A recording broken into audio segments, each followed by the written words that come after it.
So in this video, I want to go over how to kick higher, longer, faster, with more power and less pain.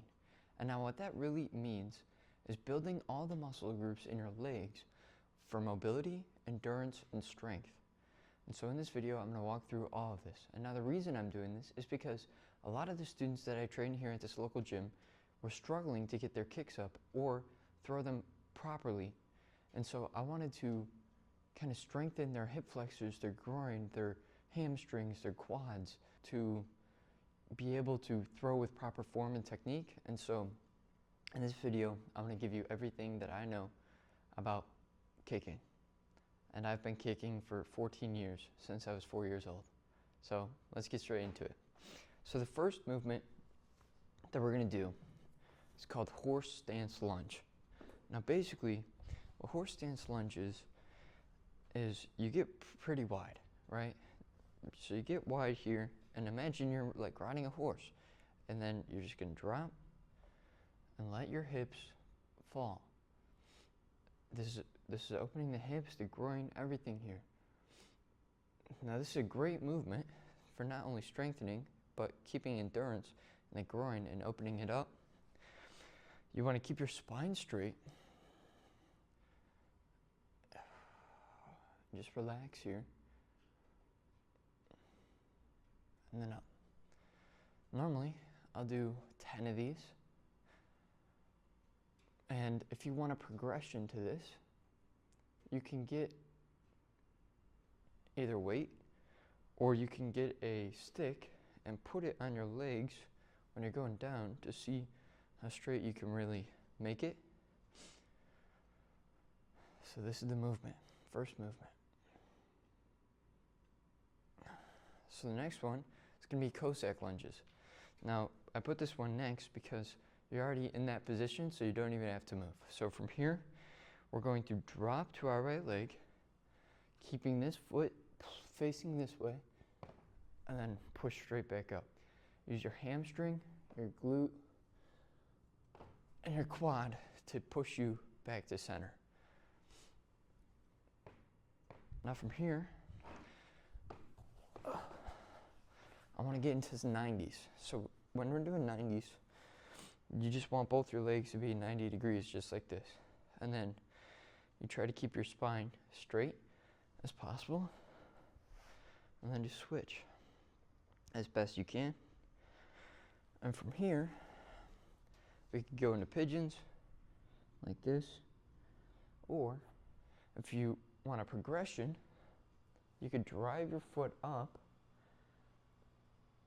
and internally rotate your foot so you start strengthening that hamstring and that glute from this position. And switch, same thing. As you can see, it's pretty difficult, and so kudos to you if you could do that well. Now from here, we're going to go into butterfly, just like this. You're just going to keep your feet together, drive your heels towards your groin, and then push down. Try to keep your knees on the floor if you can.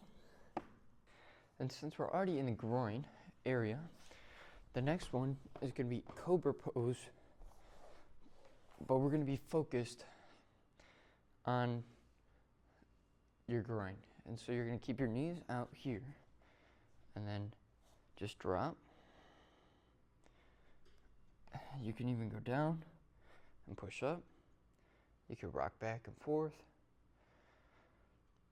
And you could even do windshield wipers from this position.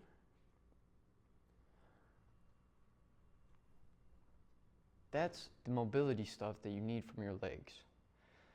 Now we're going to go into the endurance stuff and then the strengthening stuff after that. So I'm going to go into the endurance stuff right now, so I'll see you there. Now if you're enjoying this video, then you might enjoy Warriors Collective. It's a digital community on Skool, and it's free right now, and we talk about the same things that we're talking about in this video, just more in depth, and you're going to have a community of people like you to be interested in that kind of thing. So if you're interested, check it out. It's going to be in the link in the description below. Okay, now we're going to be building endurance on a wall. So make sure you have an open wall that you can do these movements on. So I want you to lean against the wall, keep your guards up, and drive your hip and your knee up, and then twist. And then from here, we're gonna do roundhouse kicks. Just like this. Now what this is doing is it's minimizing the amount of time that you have to take to unload and reload those roundhouses when you're throwing them. So it's just strictly endurance in the hip, but additionally, we're working that groin and hip flexor when we're throwing this because your leg has to stay up, right? So we're here like this. We're driving our hip up, then our knee, then we're twisting. We're gonna be throwing roundhouses as high as you can while keeping your guard straight. From there, there's 3 different other movements that I want to go over. So the first one is going to be side kicks. So you're going to chamber center instead of out, because when you're out here, that's when a roundhouse is going to happen. But when you're throwing a side kick, you're going to want to chamber center and then explode sideways like that. So you're here, and then sideways, and then back. Also, there's different ways you could throw the side kick. You could land on the blade of your foot, or you could land on the heel of your foot. So it really depends on which one you're more comfortable with. You could land like that, or like that. So those are the 2 kicking motions that you can do. But now, we're gonna go over the egg beater motions. So lean here, drive your knee and hip up, twist. And then you're going to be doing circles in one direction and then the other direction. I like to do 10 or 15 on each side, and then I'll switch sides. So you're just going to be doing the same thing on the other side. And you could take breaks, but just make sure that your hips are getting fatigued, because that's how you know the endurance is building. Now we're going to go on to strength and really how to throw more stronger, powerful kicks besides just technique work that will really help you get your kick to, I guess, like knockout power, I guess, if you want to call it that. So the first movement in the strength section is going to be called Nordic curls. And now what this is doing is it's bulletproofing our hamstrings to not be injured, pretty much. And since your hamstrings are a main part of your kick, this is the movement that you're going to want to do.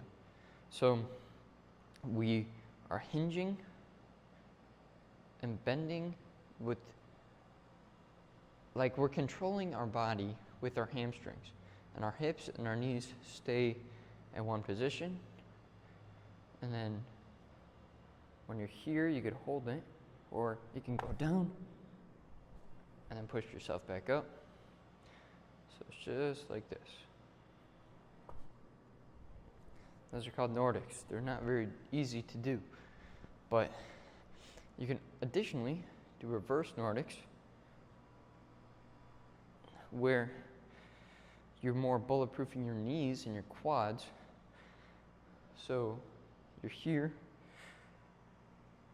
going down, and then driving back up. So those are Nordics and reverse Nordics. This is a weighted deadlift on a seated bench, I guess you could call it. So you're gonna get into a wide stance, get to the edge of the bench here, and then you're gonna lift the dumbbells, and then resist, keep your spine straight, and then round at the bottom, and then go back up. Now what this is doing is it's strengthening the inner groin, the inner quad. This whole part of my leg is lighting up right now. And I know it doesn't look like much, but this is a great movement. if you want to strengthen your legs. So now we're trying to build single leg strength because that's what's going to be happening when you're throwing a kick. So the first movement you could do is you can do step ups and knee drives, just like that. And now you can do this with weight or not. And now this is just the foundations of the movement. So you're going to be stepping up on one, and then you're going to drive your knee up with the other, and then you're just going to go back down the same way.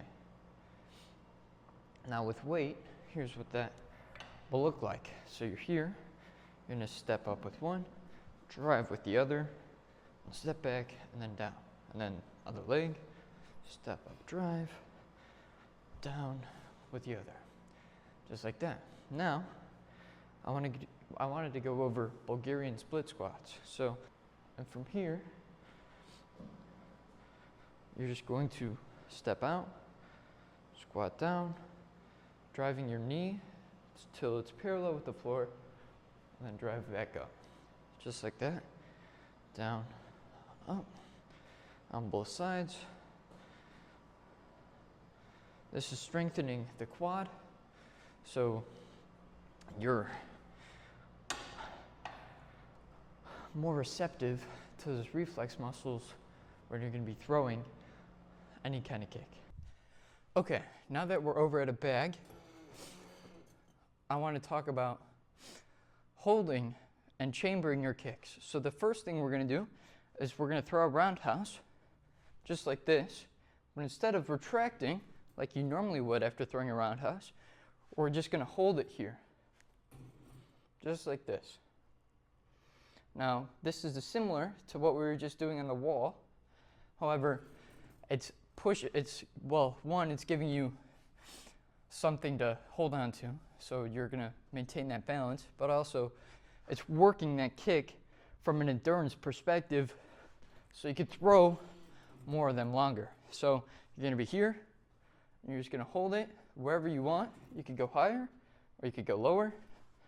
You see, even I'm struggling with balance here, because this is not an easy movement to hold. So you want to twist your foot out as you're throwing this roundhouse, and you're just going to be holding here, keeping your guard up, or here, and then back. So that is chamber holds on a bag. Next two movements that I want to go over is jumping squats. So you're going to go into a squat, go as low as you can, and then jump up and then back down. Now this is building that explosive movements that you're going to be doing when you're throwing any kind of kick. You're going to be using the same muscles, and so you're trying to train that explosive power. It's a great one for athletes in general. And then the next one, you're going to go from kneeling, and then you're going to go into, standing, jumping. And so I'll do that again. You're going to be kneeling and then explode to standing. So it's going to be there.